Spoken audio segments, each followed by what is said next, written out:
20.000 moléculas diferentes de DNA. Otra cosa importante de este parásito, cuando está en la forma de trofozoito, es que puede reproducirse por fisión binaria, como están observando acá, que esa es la reproducción asexual, y también por conjugación sexuada. O sea, tiene dos tipos de reproducción. La conjugación involucra varios pasos. Primero se van a unir dos organismos a través de sus respectivas membranas plasmáticas. Los macronúcleos se van a desintegrar y el micronúcleo se va a dividir una sola vez. A continuación, esto va a originar dos células, cada una con dos núcleos. Y luego se separan los parásitos. El protozoario sintetiza su macronúcleo y tanto este como el micronúcleo se dividen dos veces. También podemos decir que la otra fase, que es el denominada quiste, cuando ya el trofozoito se enquista, es redondeada. Mide nada más que 60 micras, de 40 a 60. Posee esa doble membrana gruesa que han podido advertir y en la cual se observan retraídos los cilios y también el macronúcleo y el micronúcleo que presenta. Se pueden observar. Cuando los quistes son eliminados al exterior juntamente con las heces fecales, estos quistes pueden resistir las condiciones que pueda tener el medio ambiente y se consideran los quistes infectantes por vía oral. Puede ser consumido por los cerdos, puede ser consumido por el hombre, en las verduras, puede ser depositado en los yuyos, en las verduras que yo les decía alrededor de las sequías o alrededor de los lagos, ¿no es cierto? De ese modo se adquiere la infección.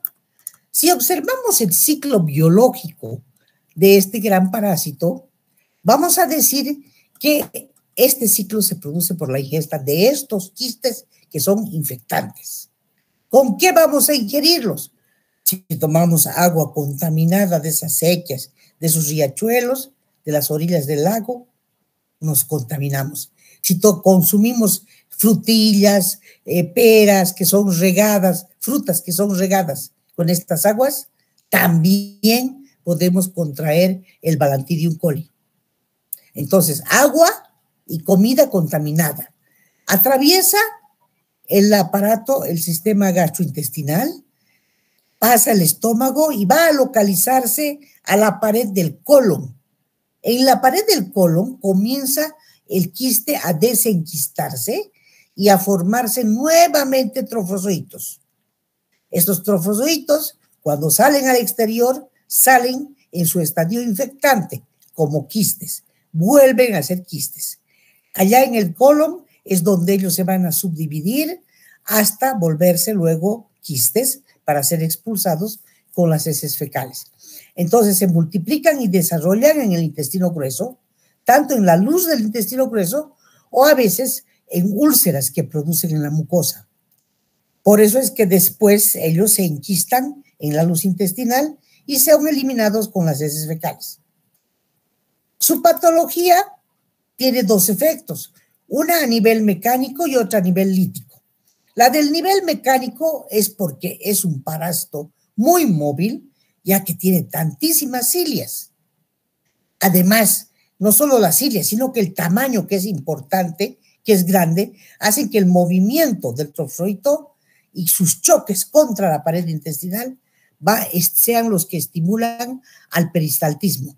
Por eso es que se producen diarreas sin reabsorción acuosa.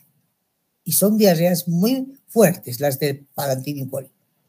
Luego, a nivel lítico, la otra patología, la lítica, se produce porque este Balantidium tiene enzimas como que estaban contenidas en esas vacuolas, ¿recuerdan? Que son la hialuronidasa y otras enzimas histolíticas destructoras de tejido. También se observa gran eliminación de moco y si las lesiones pues llegan a los vasos sanguíneos, la diarrea que produce Balantidium coli va a contener moco y va a contener sangre. En algunos casos, estos parásitos no invaden y solo están en la luz intestinal reproduciéndose y dan origen a una inflamación crónica de la mucosa colónica. Hoy hay otros casos en que esta mucosa colónica es colonizada y penetrada hasta sus capas más profundas y ahí se producen las úlceras, que tienen forma irregular, son hiperémicas, muchas veces presentan necrosis y son bien extensas y grandes. También podemos decir que cuando está el parásito como trofozoito, se puede encontrar en cualquier capa de la pared intestinal. Inclusive se ha observado en vasos sanguíneos o linfáticos. Solo excepcionalmente pueden perforar la pared intestinal. Invaden en ese caso el apéndice y pueden llegar a producir en el apéndice estas úlceras necróticas y el cuadro en ese caso puede ser fatal. El paciente puede llegar a morir. A diferencia de las amebas, los balantidios rara vez salen por fuera, o sea, tienen diseminación extraintestinal, rara vez, pero cuando salen pueden ir, ya saben, al apéndice o pueden ir a los genitales y producir balantidiosis genital, o a veces van al hígado y producen balantidiosis hepática, o a los pulmones y tenemos una balantidiosis pulmonar. Como les digo, son rarísimos los casos, pero sobre todo en los pulmonares, el parásito llegaría al pulmón por vía hematógena o linfática. ¿Y en quiénes? En pacientes que no tienen defensa, que son o inmunocomprometidos, de estos que viven con el virus del SIDA, los PBBS, porque ya no se dice sidático, ¿no? No quiero escucharlos decir sidático. Tienen que decir, este paciente es un PBBS. Significa paciente que vive con el virus del SIDA o en personas con una edad avanzada por encima de los 60 años. Bien. El cuadro clínico de la mayor parte de estos, cuando solo existen diarrea, son asintomáticos por lo general. A veces presentan un dolor cólico, como de cólico, pero los cuadros crónicos son los que tienen los síntomas más intensos. A veces se presentan abundantes trofocitos en las heces, hay rectitis, hay pujo, hay tenesmo, a veces inclusive acompañados de fiebre. Cuando se acompaña de fiebre es porque se está dando una perforación intestinal y los síntomas generales se van agudizando y se hace más grave el cuadro. Ahora bien, para diagnosticar a los balantidios solamente requerimos un examen parasitológico directo. Inclusive el parasitológico por concentración no es tan bueno como el directo. ¿Por qué? Porque en el directo es más fácil observar los trofozoitos que los quistes en el método de concentración. Hay coloraciones especiales para Balantidium coli. La coloración con hematoxilina férrica. También se puede cultivar este parásito, pero en laboratorios donde realizan investigación. Entonces, ya saben, el diagnóstico con las heces fecales, se observan los trofozoitos móviles en las heces diarreicas. Y cuando no tienen la sospecha de que tiene este tipo de parásito, se puede solicitar un coproparasitológico seriado. ¿Qué significa seriado? Que tiene que traer 3 días seguidas al laboratorio la muestra. La número 1, la número 2, la número 1 el lunes, el martes la número 2 y el miércoles la número 3, la muestra 3. O podemos obtener por heces a través del rectosigmoidoscopio para hacer posteriormente un análisis patológico. ¿Cuál es su epidemiología? ¿Cómo podemos prevenirnos de este parásito? Primero, tomando agua completamente sanitizada. porque su prevalencia mundial es del orden del 0.02 al 1%, pero existen amplias variaciones geográficas. También hay prevalencias altas, donde en los sitios que les he mencionado, del orden del 20%. También en áreas donde es bien frecuente el contacto con los cerdos, ¿no? Bien, entonces alimentos, aguas regadas con materias fecales que contengan los quistes de este parásito son nuestro potencial peligro y de las cuales tenemos que prevenirnos. El tratamiento, igual que para las amebas, basado en metronidazol, en tetraciclinas y en nitazoxanidas. Generalmente estos parásitos no resisten a estos antiparasitarios. El metronidazol se administra en dosis de 750 miligramos 3 veces al día durante 5 días para los adultos. Aquí no hay una sola toma, aquí tiene que tomar en esta cantidad. Y las dosis para niños son de 35 a 50 miligramos por kilogramo de peso del niño al día en 3 tomas.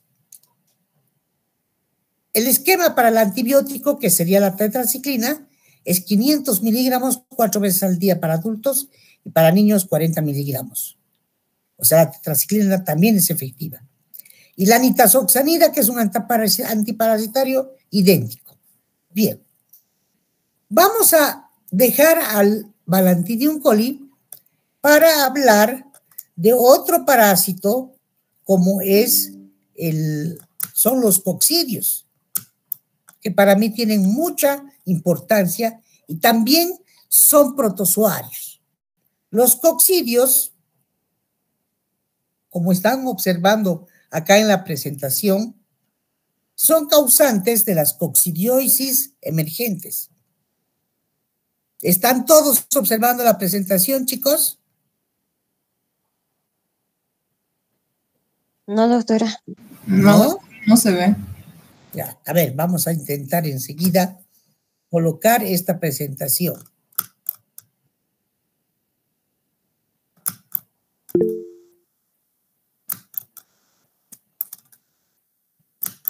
Ahora sí, les estoy compartiendo. ¿Están observando? Sí, doctora. Sí, doctora. Bien. Entonces vamos con los coccidios. Los coccidios son por lo general 3 agentes causales de 3 infecciones a considerar, las más conocidas. No les voy a hablar de todos los que existen, solamente de 3. Criptosporidiosis, ciclosporiosis y isosporiosis. En el caso de la criptosporidiosis, esta es causada por Cryptosporidium parvum. Ciclosporiosis es causada por Cyclospora cayetanensis y isosporidiosis es causada por Isospora belli. ¿De dónde vienen estos coccidios? Son también protistas y protozoos, igual que las amebas. Vienen del reino protista, del subreino protozoo, de la clase apicomplexa, Esporozoea, subclase Coccidia, orden Eucoccidiae y de la familia Eimeridae. Su taxonomía, entonces, hace que nos muestra la existencia de esta familia Eimeridae, que tiene como géneros el género Isospora, el género Cyclospora. Las especies dentro de la Isospora tenemos a la Isospora belli y dentro de las ciclosporas, la Cyclospora cayetanensis. También la otra familia, Cryptosporidiae, que tiene un género importante, Cryptosporidium, con su especie Cryptosporidium parvum. Estos vendrían a ser los agentes etiológicos importantes. Cryptosporidium parvum, Cyclospora cayetanensis e Isospora belli. Generalmente, ¿por qué será que los tenemos que estudiar? Todos estos protozoarios son importantes porque ahora el mundo está muy conflictuado. Tenemos mucha migración, gente que va de un país a otro, que bebe agua donde puede y como puede, inclusive aguas retenidas. Entonces están transmitiendo este tipo de protozoos. Mucho, mucho, porque antes estos eran originarios de la India, estaban en otros continentes y por acá, por Bolivia, no venían mucho. Ahora ya casi son frecuentes y hay que estudiarlos y hay que conocerlos. Además, no solamente por eso, sino que también están presentes estos protozoos en los PBBS, en los pacientes que viven con el virus del SIDA. Por ejemplo, si yo hablo del cuadro vital o de la criptosporidiosis, cuyo representante es el Cryptosporidium parvum, este cuadro va a afectar al aparato digestivo y al aparato respiratorio, tanto de animales como del hombre. ¿Y qué voy a observar acá? Estos protozoos, en su calidad, miren, de ooquistes, porque se llaman acá estos, todos, los tres tienen ooquistes, o si quieren, oocistos, como los llaman algunas literaturas, yo los llamo ooquistes, que son los que contaminan el agua, los alimentos, los sitios donde se están bañando, aguas contaminadas, ¿no es cierto? ¿Quiénes hacen esto? Los pobres migrantes que no tienen opción de una vida sanitizada. Entonces, miren, ingresan por la boca y se localizan en el intestino delgado. Allá estos ooquistes después son expulsados por las heces. Hay otros ooquistes que tienen ese su ciclo en el hombre. Hay otros que son intermediarios, que consiguen huéspedes intermediarios, como por ejemplo el caracol. Y en el caracol ya podemos observar la fase trofozoítica, que luego pasa de un ciclo asexual a uno sexual y forma también los ooquistes para contaminar. Lo mismo para la ciclospora. Ciclospora cayetanensis también puede provocar diarrea aguda y se localiza en la mucosa del intestino delgado del ser humano. Ciclospora cayetanensis. Acá tenemos al otro, isosporidiasis, isospora belli. Puede provocar un síndrome febril con diarrea aguda y eosinofilia.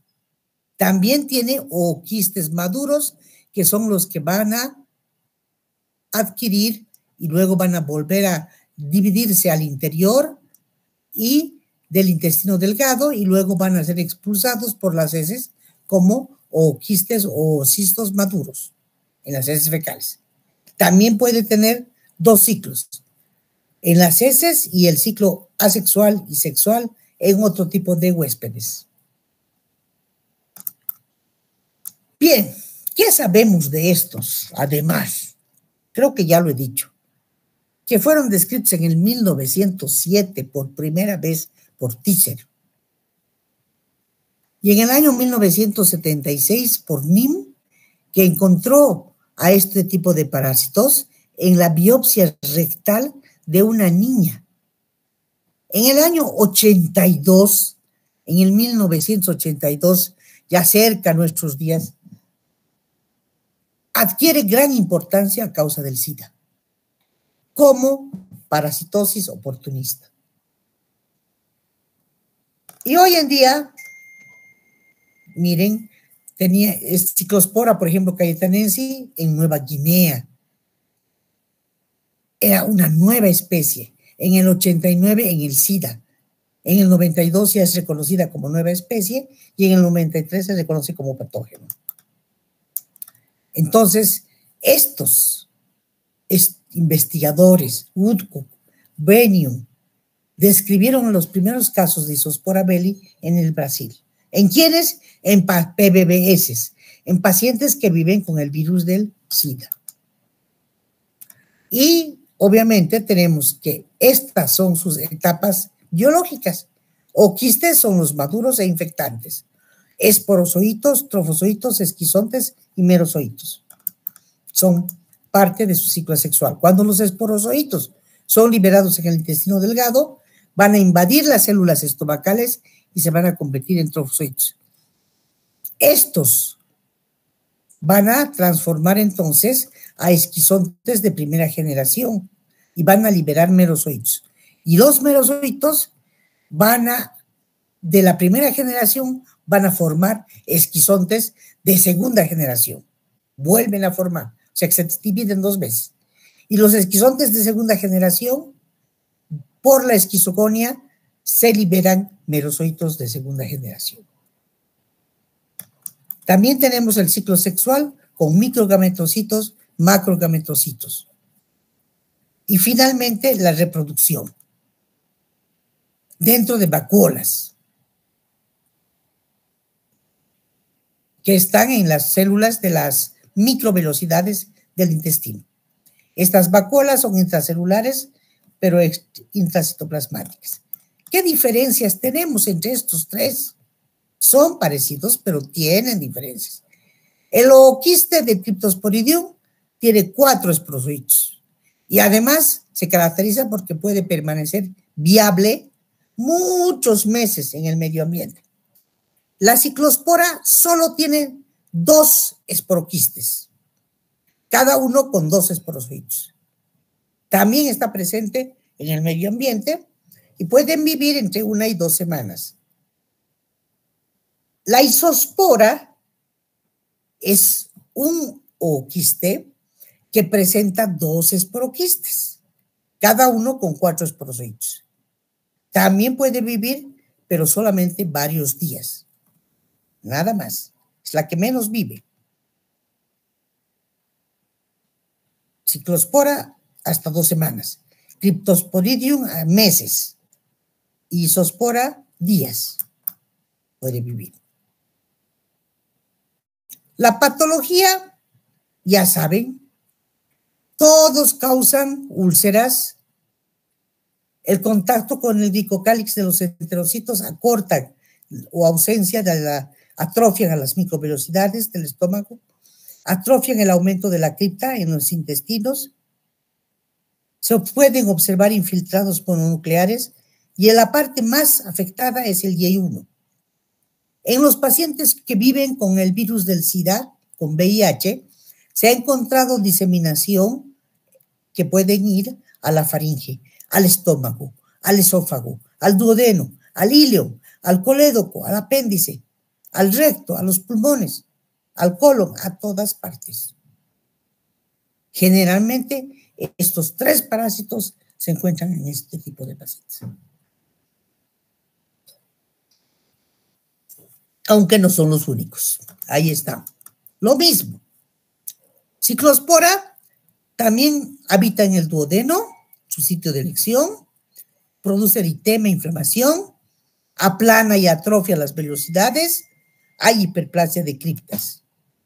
Isospora belli, lo mismo, afecta el intestino delgado, produce una reacción inflamatoria con abundantes eosinófilos y obviamente la mucosa intestinal también puede aplanarse y sufrir necrosis. Y alguna vez pueden afectar ocasionalmente el intestino grueso, por donde son expulsados. Dentro de las manifestaciones clínicas tenemos las diarreas de hasta 5 a 10 deposiciones diarias, que vienen con náuseas, con vómitos. Generalmente estas diarreas se autolimitan. ¿Qué quiere decir autolimitan? Que así como aparecen, se van. Generalmente algunos parásitos se autolimitan en días, de 1 a 3 días. Puede tener la diarrea, aparece, se va. En pacientes inmunocomprometidos, como los PBBS, los que viven con SIDA, el cuadro puede durar meses. ¿Por qué? Porque están inmunodebilitados, ¿no es cierto? Bien, y no solo los PBBS, también los ancianos, los niños que no tienen su sistema inmune desarrollado, también son inmunocomprometidos. La isosporiasis presenta eosinofilia. El diagnóstico, ya saben, Hay que encontrar los ooquistes en las heces, en los análisis coproparasitológicos. Esto es lo que vamos a ver. Estos son ooquistes de Cryptosporidium.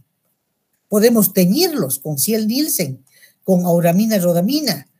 Podemos hacer métodos inmunológicos como el ELISA, de captura de antígenos. La PCR, la proteína C reactiva, la inmunocromatografía, nos pueden servir. Y en un coproparasitológico, en las deposiciones, en los exámenes seriados, así se observa, por ejemplo, con solución fisiológica Isospora belli. Y aquí teñida con Ciel-Nielsen. Acá tenemos Ciclospora cayetanensis, tiene otra morfología. También teñidas aquí con Ciel-Nielsen y aquí con solución fisiológica. En examen directo o métodos de flotación. Acá tenemos las medidas preventivas. Educación, higiene personal, eliminación de excretas, manipulación correcta de las excretas de los animales. Hay que alejar a las personas que están infectadas de sus labores cuando sabemos que tienen este tipo de parásitos. No tienen que trabajar. Lo mismo, hay que hervir el agua por lo menos durante 1 minuto, ya que los desinfectantes que se puedan utilizar no eliminan los ooquistes. O sea que esas son las medidas preventivas. Bien, yo creo que con esto hemos terminado el capítulo de protozoos de los más importantes. Hemos estudiado todas las amebas, hemos estudiado a la Giardia, hemos estudiado a estos coccidios, de la clase de coccidios, que son 3, y también a Balantidium coli, el más grande. Con esto, todo ese es material para el primer parcial. Y la siguiente clase vamos a ver de estudiar, gracias porque se han conectado 100 personas, me alegra, estoy feliz, voy a sacar un screenshot, ahora ya son 99, y obviamente me alegra mucho que estén presentes en clases de teoría. Yo sé que no es obligatorio, pero van a entender mejor y obviamente el examen les ha de ser una bicoca para los que asisten y estudian para cada clase. ¿Alguna duda, alguna pregunta? Es el momento de hacerla. A ver, la señorita Karen Yaskara Ayarza. Habilite su micrófono. ¿Ha entendido, señorita? ¿Cuántas fases tiene el Balantidium coli? Señorita Karen. No está esa muchacha. A ver, ¿quién me puede contestar? Doctora, son 3. Balantidium coli, a ver, ¿cuáles son? Las 3. Que yo sepa son solo 2, Alejandra. Doctora, buenos días. Son solo 2, son los quistes y los trofozoitos, si no mal me equivoco. Sí, así es. El quiste y el trofozoito. Eso tiene Balantidium. Bien. A ver, la señorita Yasminia Churki, buen día.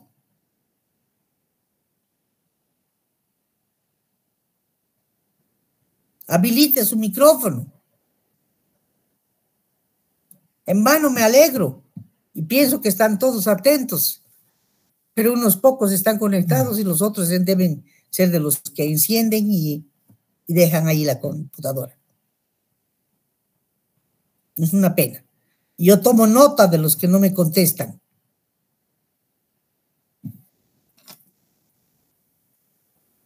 David Sanina. Buen día, doctora. Está presente. ¿Cuántos son los coccidios? ¿Cuáles son los importantes?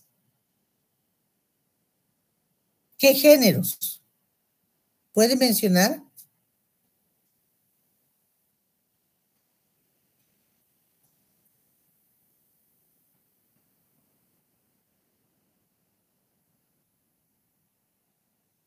Danitza, tampoco otra que está durmiendo. En fin, no quiero renegar más. Si no existen más preguntas, nos vemos la siguiente clase. Hasta luego, chicos. Hasta luego, doctora. Hasta luego, doctora. Hasta luego, doctora. Hasta luego.